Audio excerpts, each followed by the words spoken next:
Can I get your 2025 Spotify rap playlist? The man with the neck tattoo didn't ask for wine, didn't ask for food, just asked for the one thing that would unravel Cynthia's carefully guarded heart and drag her into a world where love was more dangerous than any bullet. Asterisk, asterisk. Grand Lumiere restaurant glittered like a trap disguised as elegance in the heart of Seoul's financial district. Crystal chandeliers fractured December light across white linen tablecloths, each beam calculated, each shadow purchased. The kind of establishment where silence cost more than champagne and anonymity was the most expensive item on the menu. Cynthia Ward moved through the dining room with exhausted precision, her server uniform pressed sharp despite the double shift carving through her bones. She'd been on since the breakfast service at 11 a.m., through the lunch rush, the afternoon lull, now into the late dinner crowd where the real money walked through the doors. Her tablet felt heavier with each order. Her smile stayed professional, distant, protective. Her bank account was $47 from overdraft. Her sister's university tuition payment was due Friday. The tips tonight needed to be exceptional, not just good. Table 12 needs you.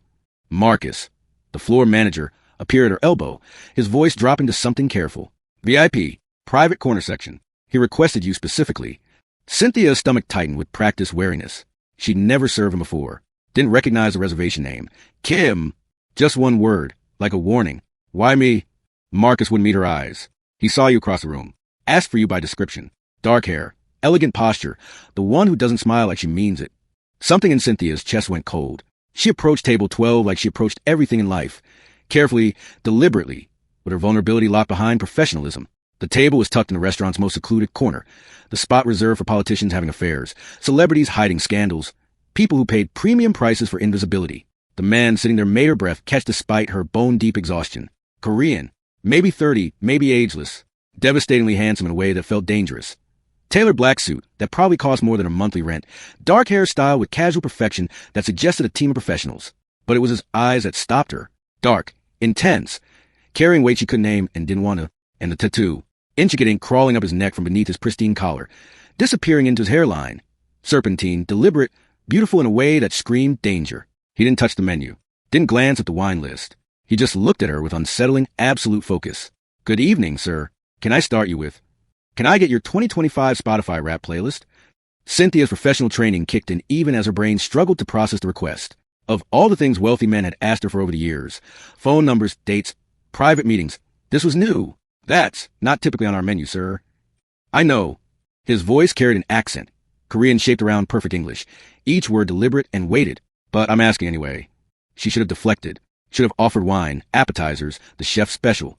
Instead, something in his tone, not demanding, almost vulnerable beneath the dangerous exterior, made her pause. Why would you want my Spotify playlist? He leaned forward slightly, and she noticed details she'd missed. The way his suit jacket was unbuttoned with casual confidence, the expensive watch on his wrist, the ring on his right hand that looked more like a weapon than jewelry. His fingers were long, elegant, and she had the irrational thought that they probably held both musical instruments and guns with equal grace. Because, he said quietly, I want to know what you listen to when no one's watching. What songs you choose when you think you're alone. Music is honest when people aren't. It should have felt invasive, predatory even. Rich men asking intrusive questions usually meant trouble. But this didn't feel like the usual, entitled proposition. This felt genuine, raw, like he'd stripped away some mask he usually wore and was asking a real question for the first time in a long time. So, you think my music will tell you who I really am? Yes. No hesitation. No playful smile. Just absolute sincerity delivered with an intensity that made her heart race. Cynthia pulled out her phone with hands that trembled slightly. From exhaustion, she told herself, not from the weight of his gaze. She found her rap playlist, the one Spotify had generated last week. The one she'd barely looked at herself, because looking at it meant acknowledging just how sad her year had been. Her lock screen lit up. Her sister Jenna's graduation photo. Cap and gown, proud smile. The one bright spot in Cynthia's ocean of darkness. That your sister? His voice was softer now. Curious rather than demanding. Yes, she's studying engineering. The pride in Cynthia's voice was automatic, genuine. Someone in the family should finish their degree. Something flickered in his eyes. Understanding maybe, or recognition. You didn't finish yours? Medical school cost money I didn't have. The words came out sharper than intended, defensive. She didn't know this stranger her history. Here. She showed him the QR code, her finger slightly unsteady on the screen. He pulled out his phone, sleek, expensive, the kind that probably had more security features than most banks, and scanned it with movements that were too smooth to practice, like someone used to getting exactly what he wanted. Thank you. He said it like she'd given him something precious, not just a link to sad songs. I'll listen tonight, when I can pay attention properly. That's all? You don't want to order food? His lips curved into something that might have been a smile if there was less danger in it. I'll have whatever you recommend. Surprise me. The chef's special is pan-seared sea bass with winter vegetables and citrus beurre blanc. Perfect. And wine. The sommelier, usually. I want your opinion, not the sommelier's. That intensity again, like her thoughts mattered more than expertise or training. The Sancerre, it's light, won't overwhelm the fish. Then that's what I'll have.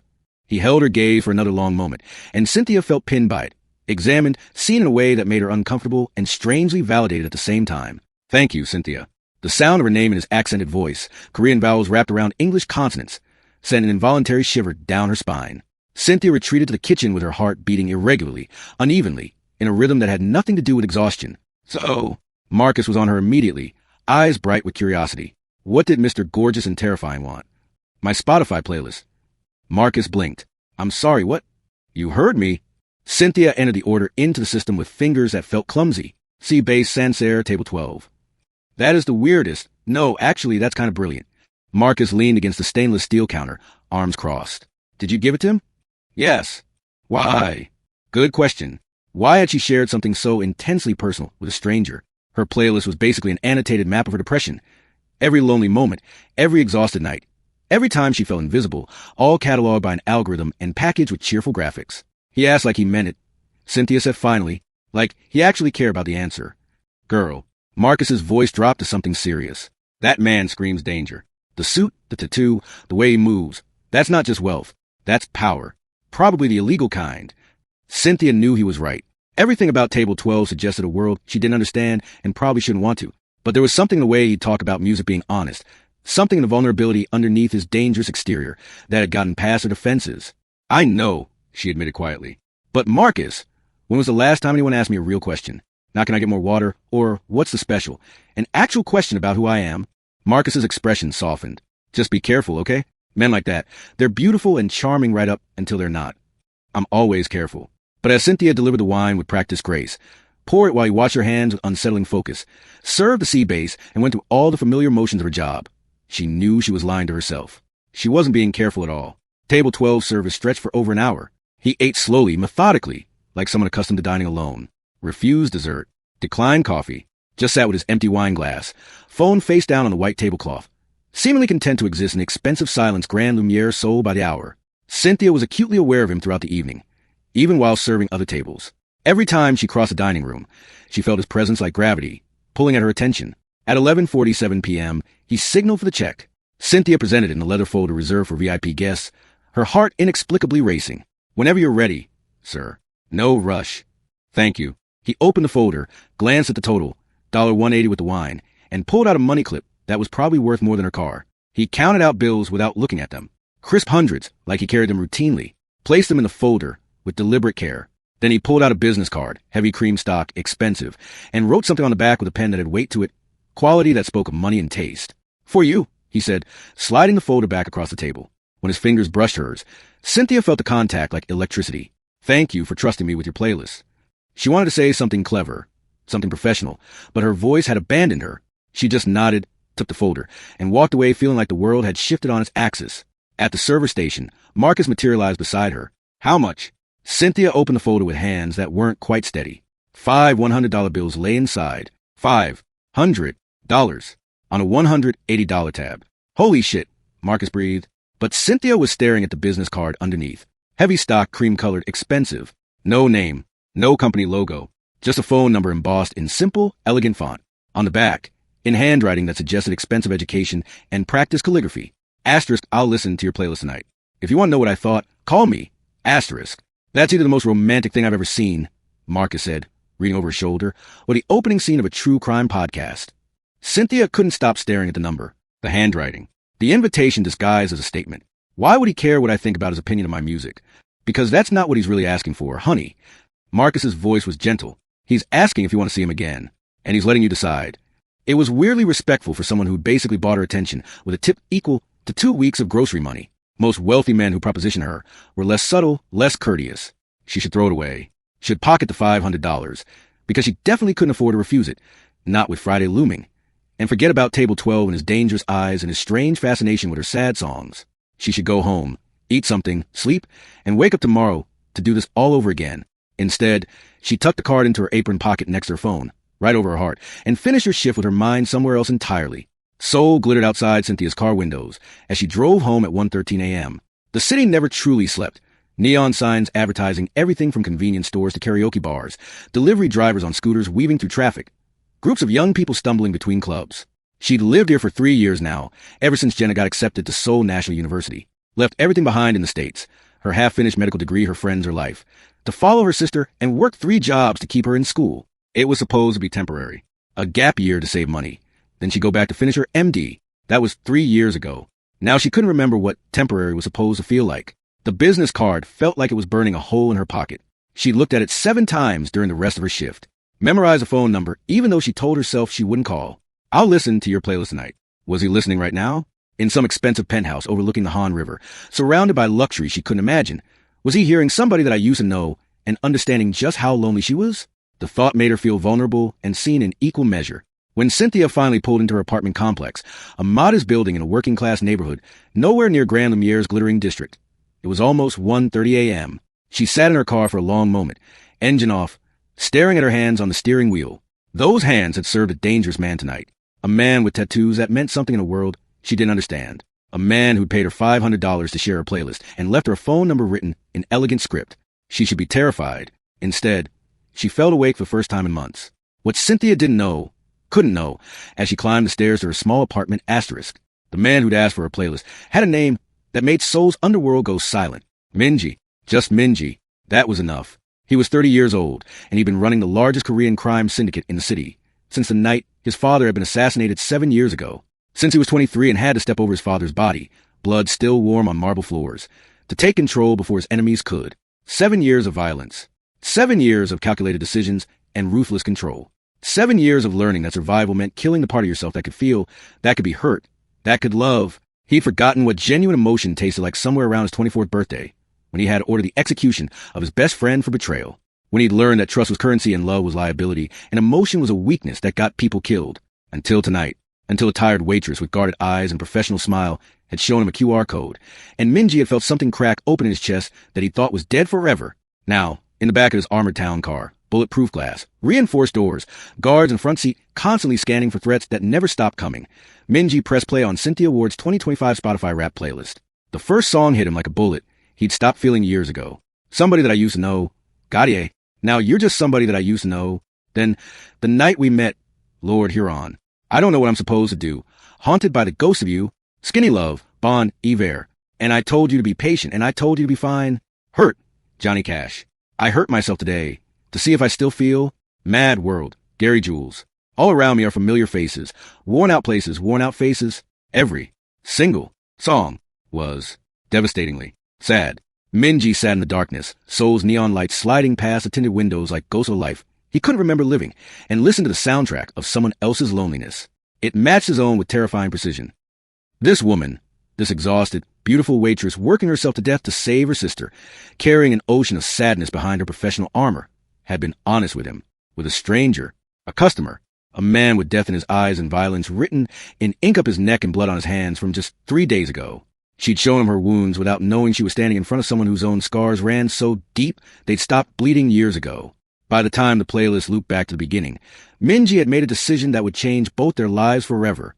He was going to call her, not to seduce her, not to use her, not to drag her into his world of blood and bullets and violence. But because for the first time since he'd become a monster that Seoul's underworld feared in whispers, someone had looked at him and seen just a man. Someone curious about music. Someone capable of caring about a stranger's sadness. Someone human. She'd seen him as human, and that made her the most dangerous person he'd ever met. Because Minji was realizing, as Bon Iver's falsetto filled the car with aching vulnerability, that he wanted to be human again. He wanted to feel something other than cold calculation and controlled violence. He wanted to know if that part of him could still exist, even if wanting it killed him, even if loving her destroyed them both. The guards in the front seat said nothing as their boss sat in unusual silence, listening to sad songs on repeat, his expression unreadable but his hands clenched white-knuckled against his knees. They'd never seen him like this. No one had. And when Minji finally spoke, his voice was rough with something they'd never heard from him before. Find out everything about Cynthia Ward, where she lives, where else she works, her sister's schedule, everything. But quietly. No contact, no interference, just information. Yes, sir. And increase security at Grand Lumiere. I don't want anyone knowing she served me tonight. No one can know she exists to me. Do you understand? Yes, sir. Because even as Minji wanted to call her, wanted to hear her voice, wanted to understand why her sadness matched his own, he knew the truth. The moment anyone in his world discovered he cared about someone, she would become a target. And he would die before he let that happen. If you're hooked, hit that subscribe button now. Drop a fire and let's see how a Spotify rap playlist turns Cynthia and Minji life around. You do not want to miss this. Minji's penthouse overlooked Seoul, like a kingdom he conquered but never learned to love. Floor-to-ceiling windows. Minimalist furniture that cost more than most people's cars. Art on the walls that meant nothing to him. He poured whiskey he wouldn't drink and started the playlist again. Third time through. Each song felt like reading her diary, without permission. Each lyric revealed another layer of pain she'd hidden behind professional smiles and polite service. The night we met destroyed him. The longing in it. The regret. Who had she lost? Who had left her this broken? His phone sat on the glass coffee table. Her number, acquired through the restaurant's employee records, not to the card he'd left her, glowed on the screen. He could call right now. 2:47 a.m. She'd be home, probably unable to sleep, probably wondering if he was actually listening. But calling meant crossing a line he'd never crossed before. Calling meant admitting he felt something. Calling meant making her visible to enemies who watched everything he did. Minji had killed 17 men in 7 years, ordered the deaths of countless more, built an empire on violence and fear. But making this phone call terrified him more than any of it, because bullets he understood, violence he controlled, power he wielded. But this woman's sadness, this exhausted waitress who trusted him with her pain, made him feel human again, and humanity was the most dangerous thing a monster could want. He picked up the phone. What happens when Seoul's most dangerous Mafia boss calls the one woman who could destroy him? Will Cynthia answer? Will she discover his dark secret? Subscribe now and don't miss the next chapter, where everything changes with one phone call. Asterisk, asterisk. Cynthia's phone vibrated at 3:15 a.m. Unknown number. She should ignore it. She let it go to voicemail. Nothing good happened at 3:15 in the morning, but something in her chest tightened with recognition, with possibility, with the irrational certainty that she knew exactly who was calling. She answered. Cynthia? His voice was rougher than it had been at the restaurant, more vulnerable, less controlled. Just her name, said like a prayer or a confession. How did you get my number? She should have been angry, should have been scared. Instead, she just sounded tired. I shouldn't have called. A pause. I listened to your playlist. Cynthia's heart stuttered. She was sitting on her apartment floor, still in her work uniform, too exhausted to change. And, why are all your songs so sad? The question cracked something open in her chest. No preamble, no small talk, just straight to the heart of her loneliness. Because that's how I feel, most of the time. Silence on the other end. Then softer, tell me why. And somehow, at 3:15 a.m., talking to a dangerous stranger who paid $500 for her Spotify playlist, Cynthia found herself telling the truth. She told him about her parents' accident 3 years ago, about dropping out of medical school to take care of Jenna, about working 3 jobs to keep her sister in university, about feeling invisible, serving wealthy people who never saw her face, just her function. I listen to sad songs because at least then I don't feel alone in being lonely. When she finished, she realized she was crying, and he was still there, breathing softly, listening like her pain mattered. I fell in love with you the moment you walked to my table.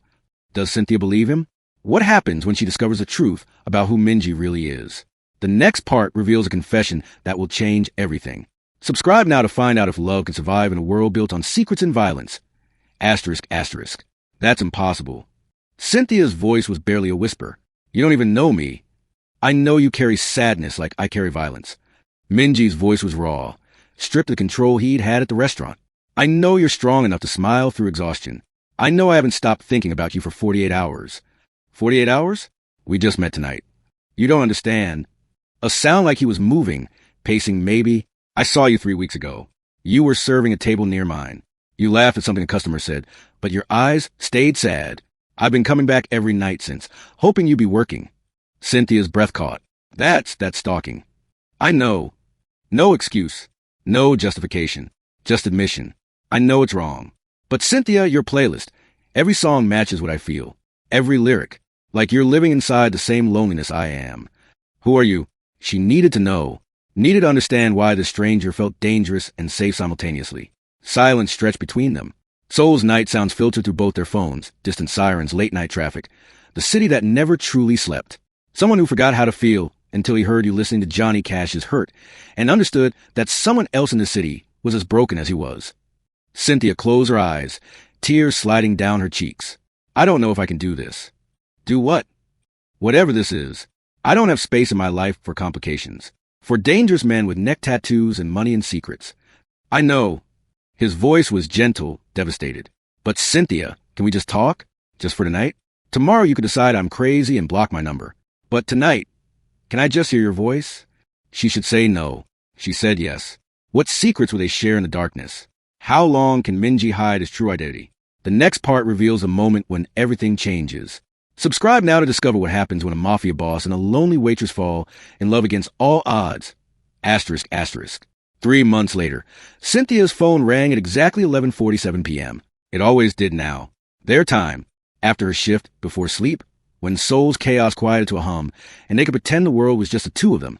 Tell me about your day, Minji said instead of hello. They'd fallen into a routine, without planning it. Daily calls, then twice daily, then constant text between calls.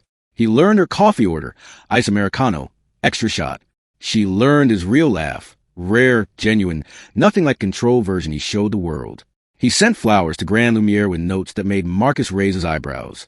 She sent him playlists, happier ones now, slowly, like teaching her heart to hope again. Neither mentioned what he did for a living. Neither asked questions that might shatter their fragile bubble. Until tonight. I need to see you, Minji said. Not just hear your voice. I need to see your face. Cynthia's heart raced. You know what will happen if we meet. I know. Everything will get complicated. It's already complicated. His voice dropped lower. Cynthia, I'm falling deeper every day. Your voice isn't enough anymore. She'd been avoiding this. Avoiding the moment when phone calls became real life, when a mysterious stranger became a man she'd have to confront with all his secrets. Where? She whispered. I'll send a car tomorrow. 8 p.m. Trust me, she shouldn't. Every instinct screamed danger. But 3 months of late-night confessions, vulnerable truths, and growing feelings had worn down her defenses. Okay. The next night, a black Mercedes arrived outside her apartment. The driver opened the door, said nothing, drove through Seoul's glittering streets to a private rooftop overlooking the Han River. Minji stood at the railing, silhouetted against the city lights. When he turned, his expression was everything his voice had promised, vulnerable, terrified, hopeful. There's something I need to tell you, he said, about who I really am. Cynthia's stomach dropped. You're married? Worse. He stepped closer. I'm the head of the largest Korean crime syndicate in Seoul. I've killed people, ordered deaths, built an empire on violence you can't imagine. She should run, should scream, should call the police. Instead, she stepped forward and took his hand. I know, she said quietly. His eyes widened. What? I Googled you after week 2. Found articles, photos, reports of violence connected to your name. She held his gaze. I should be terrified. You should be. But I'm not, because you've never made me feel anything but safe. Because the man who listens to me cry at 3 a.m. isn't the same man those articles describe. She squeezed his hand. I've been alone for too long to walk away from the one person who sees me. Minji's control shattered. He pulled her close, buried his face in her hair. I don't deserve you. Probably not. She smiled against his chest. But I'm choosing you anyway. 6 months after a strange request in a luxury restaurant, Minji knelt in Cynthia's tiny apartment. No bodyguards, no guns, just a man who'd learned to feel again. Marry me, he said, his voice shaking. Not because of what I have, because of what you gave me back. What did I give you? Humanity. She said yes. Want more stories about dangerous love, unlikely romances, and second chances? Subscribe now for new chapters every week. Drop a red heart if you believe love can change even the darkest hearts. Asterisk, asterisk.